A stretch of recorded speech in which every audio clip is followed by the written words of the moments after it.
Hi and hello friends, welcome back to our channel. இன்றைக்கி நம்ம channel அதை பற்றி பார்க்க போகிறோம்னா R15 V3 இது வந்து பின்னாடி நிற்கிது பார்த்தீங்களா, அந்த வண்டியோட இன்ஜின் தான் இது. ஆல்ரெடி ஒரு வீடியோ போட்டிருப்பேன்னு நினைக்கிறேன், போட்டேன்னா என்ன எனக்கு ஞாபகம் இல்லை. பட் ஆனால் இது என்னென்னா அசம்பிளிங் வீடியோ தான்.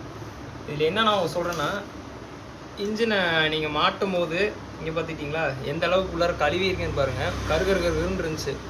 ஃபுல்லாக டீசலை போட்டு கழுவி, அதுக்கப்புறம் வாட்டர் வாஷ் அடித்து சோப் ஆயில் போட்டு ஃபுல்லாகவே கழுவிட்டு பேரிங்லாம் புதுசு போட்டு விட்டு, இந்த மாதிரி இன்ஜின் அசம்பிள் பண்ணுறவங்களாம் இந்த மாதிரி அசம்பிள் பண்ணிங்கன்னு வைங்க, உங்களுக்கு வண்டி ரன்னிங்கில் ஓடும் போது அந்த சவுண்டெல்லாம் சுத்தமாக வராமல் இருக்கும்.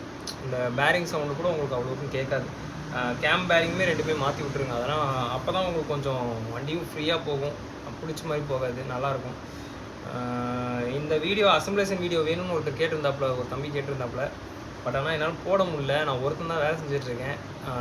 வீடியோ எடுக்கிறதுக்கும் கொஞ்சம் ஆளுங்களும் வேணும்.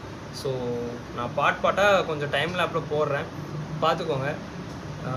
நெக்ஸ்ட் டைம்லேருந்து நான் வீடியோஸ்லாம் இதெல்லாம் ஃபுல்லாக அப்லோட் பண்ணுறதுக்கு நான் பார்க்குறேன். ஓகே ஃப்ரெண்ட்ஸ், இதை வந்து ஷேர் பண்ணுறதுக்கு தான் இந்த வீடியோ எடுத்தேன். நெக்ஸ்ட் வீடியோவில் சந்திப்போம். பாய்.